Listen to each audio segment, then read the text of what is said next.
우리 좌우에 계신 분들에게 인사 함께 하실까요? 하나님께서 당신의 삶 가운데 함께 하십니다. 하나님께서 당신의 삶 가운데 함께 하십니다. 우리 오늘 기도해야 될 것이 있습니다. 우리 은준이가 어제 밤에 조금 몸이 안 좋아서 아침에 열도 좀 나고 이렇게 좀 또 토하기도 하고 했다고 합니다. 그래서 지금 아마 유튜브를 보면서 그렇게 예배를 드리고 있을 텐데요. 은준아 안녕 이렇게 유튜브 보고 있으니까 한번 손도 흔들어주고 환절기입니다. 저희 아들도 지금 감기 걸려가지고 기침하고 막 있는데요. 낮은 이제 막 더울 정도로 햇살이 뜨겁고 따가운데 여러분들도 저녁은 또 이렇게 날이 좀 많이 차와져서 일교차가 심합니다. 감기 늘 조심하셔서 환절기에 몸 상하지 않도록 여러분들의 건강을 잘 지키시기를 부탁드립니다. 우리 이제 오늘 사순절 세 번째 주일로 지난주에 이어서 예수 그리스도께서 받으셨던 그 유혹, 우리가 시험이라 그러니까 어떤 성적을 확인하는 것처럼 그런 느낌이 참 많이 드는데요. 오늘 마귀는 예수님을 유혹하는 거 있습니다. 그래서 넘어뜨리고자 하는 모습을 가지고 있어서 시험이라는 표현도 물론 잘 맞겠지만 좀 더 우리가 눈여겨보고 또 머릿속에 새겨져야 될 이미지의 모습은 마귀는 지금 예수님을 유혹하고 있습니다. 그래서 첫 번째 유혹이 40일 동안 금식을 하셨기 때문에 배가 심히 이제 줄였다라고 성경 말하고 있죠. 배가 많이 고팠습니다. 그래서 돌들에게 명하여 떡으로 바꾸어서 먹으라라고 했던 것, 그런 모습들 가지고 우리가 지난주에 말씀을 나누었습니다. 오늘은 이 두 번째 유혹인데요. 또 두 번째 유혹은, 두 번째 시험은 마태복음의 다른 복음서의 기록과는 조금 다릅니다. 마태복음 4장에 등장하는 예수님이 유혹받았던 마귀로부터 시험받았던 장면은 첫 번째 그 돌을 명하여서 떡으로 만드는 것, 빵으로 만드는 것, 그거 동일하게 첫 번째 나타나는데요. 마태복음의 경우에는 예루살렘 성전부터 가게 됩니다. 예루살렘 성전에 갔다가 그리고 마지막에 세 번째 높은 산에 가서 시험을 하게 됩니다. 근데 누가복음의 저자인 누가는 이 순서를 둘째와 세 번째 순서를 바꾸었습니다. 그래서 두 번째가 높은 산이고 세 번째가 예루살렘 성전으로 이렇게 나타내고 있는데요. 오늘 여러분들과 저와 함께 고민해야 될 것은 아마 이 누가가 기록을 하면서 마태복음의 저자인 마태와는 좀 더 다른 이야기를 하고자 했던 것으로 보여집니다. 그래서 그게 무엇이었는지 우리가 한번 살펴보고자 하는데요. 첫 번째가 바로 오늘 이제 5절 말씀에 이렇게 이야기합니다. 마귀가 또 예수를 이끌고 올라가서 순식간에 천하만국을 보이며 라고 이야기합니다. 이 천하만국에 대해서 우리가 함께 조금 고민해 보아야 될 부분인데요. 마귀가 도대체 무엇을 보여주었을까? 도대체 천하만국을 보여준다고 하는데 보여준 게 무엇이었을까? 여기서 마태복음과 누가복음의 차이가 등장합니다. 이 마태복음의 이 천하, 보여주는 그 천하를 코스모스라고 합니다. 그래서 이 코스모스는 어떤 의미가 등장하냐 하면은 이 하나님이 지으신 모든 창조된 세계, 모든 창조된 세계, 천하, 만국, 이 모든 세계를 의미한다라면 오늘 등장하는 이 누가복음의 천하, 만국에 쓰였던 이 천하는요, 다른 단어로 기록이 됩니다. 어떤 단어로 기록이 되냐 하면은 오이쿠메네스라는 말로 기록이 됩니다. 헬라어 오이쿠메네스라는 말로 기록이 되어 있는데요. 이 말은 이제 보여지는 이제 마태복음에서 말하는 코스모스 같은 이 모든 만국 천하, 하나님이 창조한 모든 세계와는 조금 의미가 다릅니다. 어떤 의미가 있냐면은 오이쿠메네스, 이 원어인 오이쿠메네는 황제가 통치하는 영역, 누군가가 권력을 가지고 그 권력을 가진 자가 다스리는 일정 지역, 그러니까 쉽게 말하면 지금 누가는 천하만국이라고 했을 때 그 천하만국의 영역을 좁혔습니다.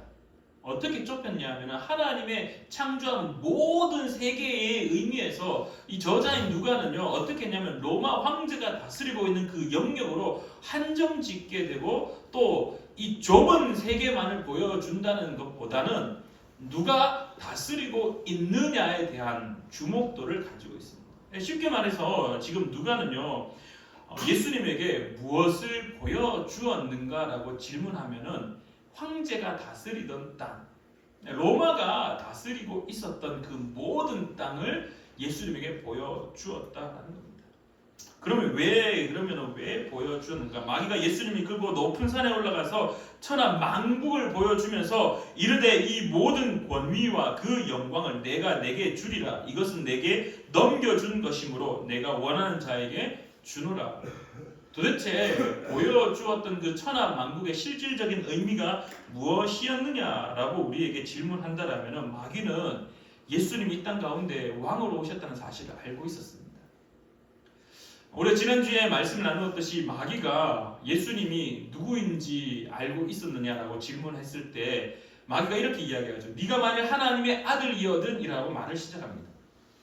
그 말 속에 숨겨진 의미는 마귀는 이미 예수님이 하나님이 아들이라는 사실을 알고 있었습니다. 그러면서 우리가 지난주에 나누었죠. 비아냥되고 있다는 것. 네가 진짜 하나님의 아들 맞냐라는 그 예수님의 정체성, 오늘 우리의 입장에서 우리의 정체성을 흔들고 유혹하고 있는 모습처럼 마귀는 예수님이 어떤 모습으로 이 땅 가운데 오셨는지에 대해서 이미 다 알고 있었습니다. 그렇기 때문에 예수님이 하나님의 아들이라는 사실도 알고 있었고, 그렇기 때문에 예수님이 이 땅 가운데 우리를 다스리실 왕으로 오셨다는 사실도 이미 다 알고 있었다라는 겁니다. 그렇기 때문에 예수님의 왕권과 로마가 다스리는 그 영역을 보여주며 로마 황제의 왕권, 그 권력을 두 개 동시에 놓고 보여주고 또한 그것을 놓고 흔들고 있음을 우리가 발견할 수 있다는 거예요. 그래서 마귀는요, 예수님에게 세상을 다스리는 그 권력을 보여주었던 겁니다. 네 왕으로 왔지. 네 왕으로 왔잖아. 그러면은 왕이 다스리는 모습은 이런 거야 라고 쫙 다 보여주는 겁니다. 어떤 모습들? 로마의 황제가 그 팍스 로마, 힘으로 모든 사람들을 제압하고 평화라는 이미지 속에 숨겨져 있는 그 폭력적인 힘을 압제를 가지고 다스리고 있는 모습들을 보여주고 있었다는 겁니다. 그래서 왕으로 오신 예수님에게 마귀는요, 권력으로 유혹을 하고 있었다는 겁니다. 권력. 사람이 가지고 있는 권력, 이 권력으로 보여주면서 너 이거 가지고 싶지? 너 이거 가지고 싶지? 너 이거 나한테 절하면 이거 너한테 줄게. 네 이 땅 가운데 왕으로 왔잖아. 그러면 이런 권력은 가지고 있어야 되지 않겠니? 이 정도 힘은 있어야 되지 않겠니? 그래서 예수님의 두 번째 시험은 한마디로 줄인다면 권력입니다. 권력. 마귀가 가지고 있었던 그 권력을 가지고 예수님에게 네 왕으로 왔잖아. 그러면은 이 정도 권력 있어야 되는 거 아니니? 라는 의미. 여기서 이제 우리가 조금 더 나아가서 도대체 권력은 어떤 모습을 가지고 있는가에 대해서 우리가 한번 고민해 보고자 합니다. 앨런 라이언의 정치 사상사라는 책이 있습니다. 앨런 라이언의 정치 사상사라는 책이 있는데요. 이 책에 이런 기록이 있습니다. 이 권력에 대한 말인데요. 세상은 권력을 가진 자와 권력의 지배를 받은 자로 나뉜다라고 이야기합니다. 세상은 권력을 가진 자, 그리고 권력의 지배를 받는 자로 나뉜다. 권력을 가진 자와 싸우는 자가 아니라 권력을 가진 자가 있고, 그리고 그 권력을 가진 자의 지배를 받는 자가 존재한다라고 앨런 라이언의 정치 사상사에서 이야기를 합니다. 또한 이 권력의 심리학이라는 책에는요, 이 권력에 대해서 또 어떻게 표현하냐면은 인간이 모여 사는 조직, 사람들이 모여 사는 그 조직체, 이 공동체 안에는 항상 위계 질서가 생기기 마련이다. 그 위계 질서가 생기고 나면은 그 위계 질서 속에 어떤 사람이 권력을 행사하기 시작한다. 근데 그 권력을 가진 자가 결국은 부패한다. 이게 이 권력의 심리학이라는 책에 기록되어 있는, 요약되어 있는 그러한 하나의 핵심 내용입니다. 사람들이 모여 사는 조직에는 위계 질서가 생기게 되어 있고, 그 위계 질서를 유지하기 위해서 또 권력을 행사하는 자들이 나타나게 되고, 그리고 그 권력을 가진 자는 끝내 부패하게 된다라고 이 세상의 이 책에서도 이야기합니다. 또 재미있는 것은요, 권력에 대한 격언이 있는데요. 저도 이거 보면서 와, 그렇구나라고 가슴에 이렇게 탁 와닿는 말인데요. 권력은 부패한다. 절대 권력은 절대적으로 부패한다. 쉽게 말하면은 권력을 가지면은 결국 끝에는 부패한다라고 세상의 많은 사람들이 이야기합니다. 이게 무슨 말입니까? 권력은 인간이 가지고 싶어하는 어떻게 보면은 최고의 능력입니다. 왜? 누군가를 다스리기 때문에. 여러분들 계단 아시죠? 계단. 계단의 첫 번째 의미가 무엇인지 아시나요? 우리는 계단을 한 층 한 층 올라가기 위한 계단이라고 생각하지 않습니까? 계단을 삶의 편리를 위하여서 만들어진 것처럼 보여지고 있지만 여러분들이 옛날 영화들 이집트의 영화라든지 아니면 고대 근동의 영화라든지 아니면 하여튼 옛날 영화를 보면요, 왕이 앉아 있는 자리는요 항상 단이 쌓여져 있고 높은 곳에 있습니다. 왕에게 나아가려면요 항상 계단을 밟고 올라가야지만이 왕에게 나아갈 수 있었습니다.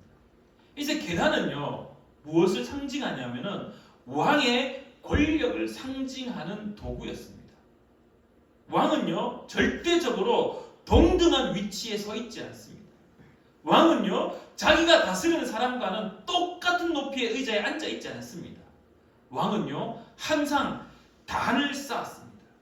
그래서 단을 쌓아서 그 단의 가장 높은 자리에 앉아 있는 자가 누구였느냐? 왕이었습니다. 그래서 계단은 자신의 권력을 나타내는 하나의 방편이었습니다. 사람은 누구나 권력을 가지고 싶어 합니다. 오늘 권력에 대한 격언처럼 권력은 부패하고 절대 권력은 절대적으로 부패한다는 말처럼 또한 권력을 가진 자는 그 권력을 결국은 휘두르게 되고 휘두르고 나면은 그 권력의 맛을 알기 때문에 자기의 이익을 위하여서 그 권력을 휘두를 수밖에 없는, 쉽게 말하면은 결국 권력을 가지고 바른 다스림이 아니라 부패한 자기의 유익을 추구하는 것에 쓸 수밖에 없는 모습. 이러한 권력을 가진 그러한 것들로 이제 마귀는 예수님을 유혹을 하는데요. 창세기 39장부터 42장까지 우리가 잘 알고 있는 재미난 사건이 하나 있습니다. 누구의 사건이냐면 요셉이 총리가 되는 사건입니다. 창세기 39장부터 42장까지의 말씀이 요셉과 보디발 그리고 보디발 아내의 사건인데요. 앞서 제가 이 책에 나와 있는 이야기, 정치 사상사라든지 아니면 권력의 심리학, 권력에 대한 격언들 전부 다 뭔가 권력이라는 것은 좀 어떻게 보면 부정적 이미지가 강합니다. 권력을 가진 수밖에 없고 그 권력을 가진 자는 결국 부패한다, 타락한다, 변질된다라는 이야기. 근데 여러분들 창세기 39장부터 42장까지의 내용을 보면은 좀 독특한 모습이 등장합니다. 아마 이런 고민을 해보신 분이 있을지 모르겠지만요, 이야기를 한번 해보겠습니다. 창세기 39장에 요셉이 팔려서 결국 어디를 가게 되냐면은 보디발의 집에 노예가 됩니다. 보디발 집에 노예가 되어서 그 집에서 열심히 생활합니다. 그때 하나님이 어떻게 성경을 기록하냐면은 하나님이 그와 함께하여서 그가 어떻게 되었다고요? 형통하였다라고 성경은 말합니다. 너무 잘했나봐요. 노예로서의 삶을 잘 살았나봐요. 그 안에서 정직하고 순결하게 잘했었나봐요. 그래서 보디발이 어떻게 하냐면은 야, 너 이제 그냥 아주 하찮은 일 이제 그만하고 내 모든 재산을 네가 다 관리해. 너보다 높은 사람은 이 집의 주인밖에 없어. 이제 내가 모든 집안의 재산을 네가 다 관리해 라고 이야기합니다. 요셉의 노예였지만 노예 중에 신분이 조금 올랐습니다. 그리고 난 이후에 얼마 안 있다가 권력을 가졌던 이 보디발이 이 노예였던 이 지배를 받았던 요셉을 점차 상승시키다가 최고의 자리, 노예로서는 최고의 자리까지 상승시킵니다. 그런 이후에 또 다른 권력을 가진 자가 나타납니다. 누구냐면은 보디발의 아내입니다. 또 다른 권력을 가진 보디발의 아내가 그 지배함을 받던 요셉에게 옵니다. 그리고 이야기하죠. 요셉, 아무리 봐도 잘생겼고 아무리 봐도 훈남이고 노예지만은 노예 중에서도 그렇게 잘생기고 그렇게 용모가 뛰어날 정도면 얼마나 뛰어났겠습니까? 그러니까 요셉의 아내가 보디발의 아내가 요셉을 유혹합니다. 오늘 내가 당신과 함께 있고 싶다라고 이야기합니다. 근데 어떻게 합니까? 요셉이 그 권력에 저항합니다. 뿌리치고 자신의 겉옷이 벗겨진 채로 도망을 가버립니다. 자, 그 다음에 우리가 잘 알고 있듯이 권력을 가지고 있었던 이 보디발의 아내가 권력의 핵심이었던 보디발에게 가서 이야기합니다. 당신, 내가 이런 일을 당했어. 이런 일을 당했으니까 당신의 권력으로 어떻게 좀 해줘야 될 것 같지 않나? 이 문제를 해결해야 될 거 안 같아? 그래서 어떻게 합니까? 보디발이 네가 감히 나의 아내를 네가 뭔가 하려고 했구나. 너 이리 와 해가지고 결국 보디발이 자신의 권력으로 요셉을 어떻게 하느냐? 감옥에 다시 가두어 버립니다. 일반적으로 권력을 가진 자들이 할 수 있는 모습을 성경에서 그대로 드러내고 있습니다. 근데 여러분들, 요셉의 사건이 그 이후에 어떻게 됩니까? 감옥에 있다가 술 맡은 관원장과 떡 맡은 관원장, 그들의 꿈을 해석해주고 결국 또 다른 시간이 흐른 뒤에 이 애굽의 이집트의 왕이었던 이 파라오의 꿈을 해석해 주게 됩니다. 그러고 난 다음에 뭐라고 됩니까? 42장에 최고의 자리에 올라앉게 됩니다. 이집트의 왕이었던 파라오가 요셉에게 이야기합니다. 너보다 높은 이는 나밖에 없다. 너보다 높은 이는 이 권자에 앉아 있는 나밖에 없다. 이 이집트 애굽의 모든 사람들이 다 너의 다스림을 받을 것이다. 쉽게 말하면은 요셉은요, 지배받던 자가, 권력의 지배를 받던 자가 권력을 행사할 수 있는 자리에 서게 되었다는 겁니다. 자, 여러분들 질문 한 가지 해보겠습니다. 이제 요셉이 권력을 가졌습니다. 제일 먼저 무엇을 해야 될까요? 제일 먼저 무엇을 해야 될까요? 그냥 일반적 상식 속에서 권력을 가진 자 딱 한 가지가 있죠. 복수하는 거. 요셉이 그렇게 억울한 삶을 살았습니다. 아시잖아요. 형제로부터, 가족으로부터 버림받았고, 그리고 잘 팔려와가지고 뭐 좀 잘, 노예 중에서도 그래도 좀 잘 될 줄 알았는데 결국 권력을 가진 자들에 의해서 감옥에 가게 됩니다. 이제 어떻게 하나님의 은혜로 잘 풀렸습니다. 이제 권력을 가졌습니다. 그럼 제일 먼저 무엇 해야 됩니까? 자신의 억울했던 삶들, 자신이 그렇게 힘들었던 삶들, 감옥에 2년 동안 처박혀 있었던 그 삶들, 자기의 그 억울함들, 보디발의 아내가 자기를 오히려 뭔가를 하려고 했던 그 억울함들, 오히려 자기는 그 정직함을 지키기 위하여서 권력의 중심에 있었던 그 보디발의 그 어떤 의미를 지키기 위하여서 도망가고 뿌리쳤던 그 모습, 근데 그게 억울하게 그걸로 인하여서 감옥에 갔던 요셉, 그 억울함을 푸는 것이 요셉에게 있어서 가장 또 한 가지 핵심이지 않았을까. 근데 여러분들, 성경 어디에도 요셉이 보디발의 아내와 보디발을 어떻게 했다라는 성경의 어떤 모습이 전혀 나타나지 않고 있습니다. 우리가 성경을 볼 때 그냥 보디발의 아내가 이렇게 했고 보디발이 이렇게 했고 요셉이 총리가 되었구나, 여기까지는 너무나 인지되어 있고 새겨져 있습니다. 근데 여러분들, 권력이라는 것, 권력을 가진다라는 것은요, 앞서 우리가 일반 책에서도 나누어져 있지만은 권력을 가지면요, 권력을 행사할 수밖에 없습니다. 근데 그 권력의 행사의 또 다른 끝부분은 부패한다의 의미는요, 권력을 가지고 자기의 이익을 채우는 것뿐만 아니라 자기를 향하여서 해코지했던 것들, 자기를 억울하게 했던 것들, 이것들을 어떻게 하느냐? 적폐청산. 자기를 향하여서 손가락질하고 자기를 향하여서 위협을 가했던, 자기에게 억울했던 그 모든 상황들을 깨끗하게 정리하는 것, 그 누가 할 수 있는 겁니까? 권력을 가진 자가 할 수 있는 겁니다. 그래서 역사는 이긴 자의 기록물이라고 이야기합니다. 역사는 승리자의 기록물이라고 이야기합니다. 왜? 이겼기 때문에 권력을 가졌고, 권력을 가졌기 때문에 나를 해코지하려고 했던 그 모든 사람들의 어떤 공덕들을 다 지워버리는 겁니다. 왜? 내가 지금 권력자고 내가 승리자고 나의 기록만이 남기를 바라는 것이 권력을 가진 자이기 때문입니다. 그렇게 본다면 오늘 성경에 창세기 39장부터 42장에 등장했던 그 요셉의 보디발의 사건은요, 우리에게 아주 중요한 것을 던지고 있다는 겁니다. 단순히 그냥 성경에 기록되지 않았기 때문에 그 어떤 일이 일어나지 않았다, 그냥 아무 생각할 필요가 없다가 아니라 권력을 가졌던 요셉의 입장에서 충분히 보디발을 호출할 수 있습니다. 왜? 자기보다 더 위에는 파라오밖에 없으니까 호출하고, 나 그때 억울했어. 네가 아내를 잘못 떠가지고 네 아내 때문에 내가 얼마나 억울했는지 알아? 너 이제부터 나의 억울함을 너를 치리함으로써, 너를 다스림으로써, 나의 권력을 행사함으로써 내 억울함을 이제 달랠 거야. 충분히 할 수 있죠.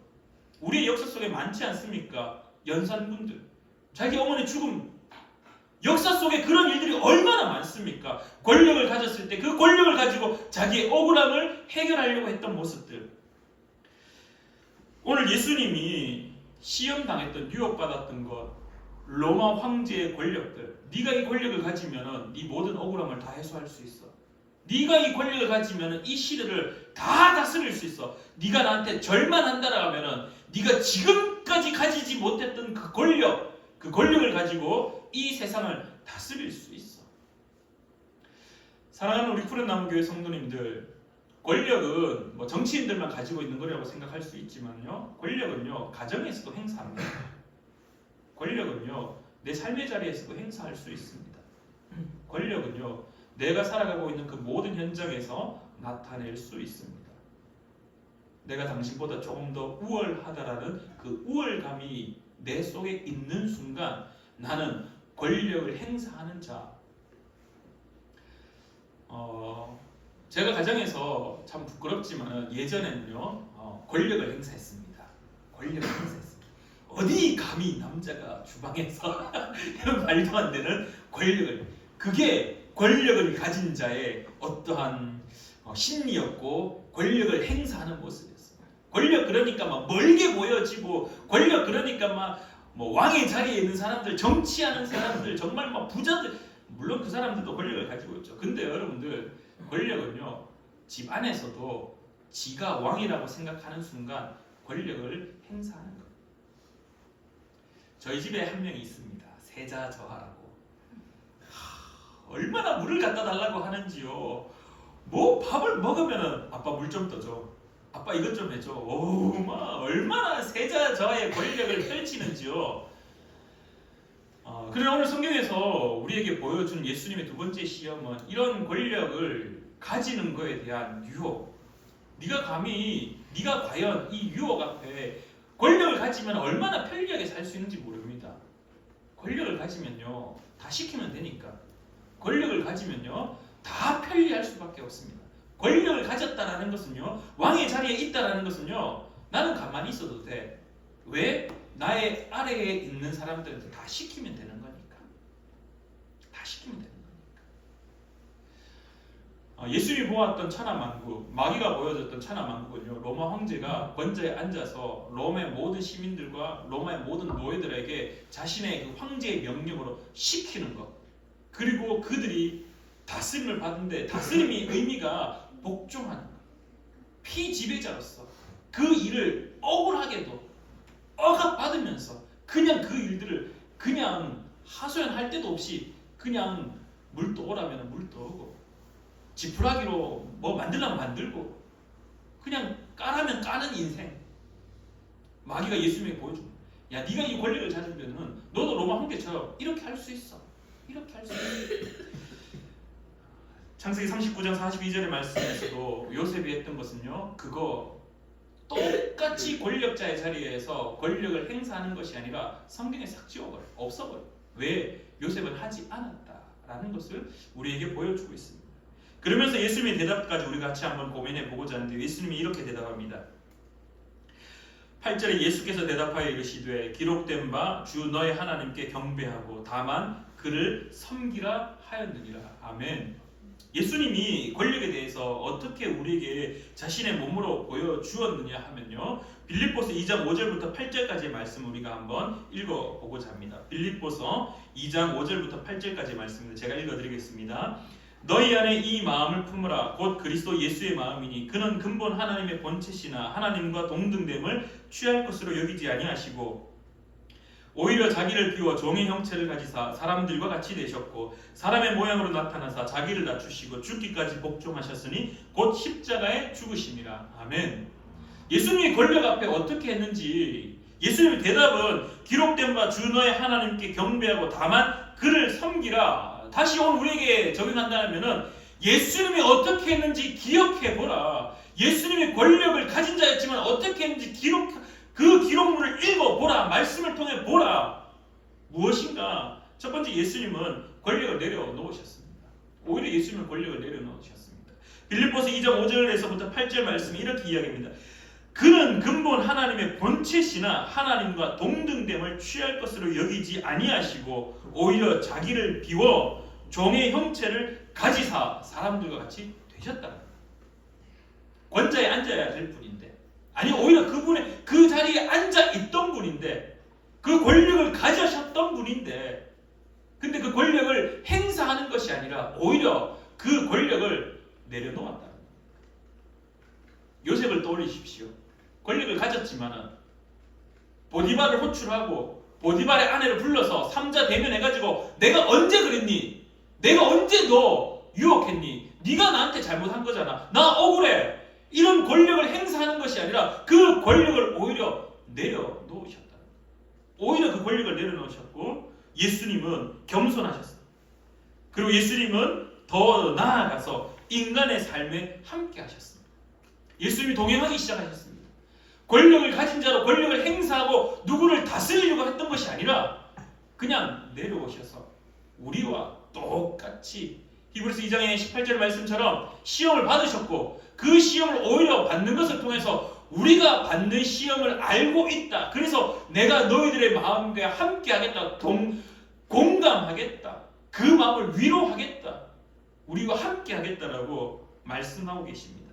종의 형체를 가지사 사람들과 같이 되셨고 사람의 모양으로 나타나사 자기를 낮추시고 죽기까지 복종하셨다.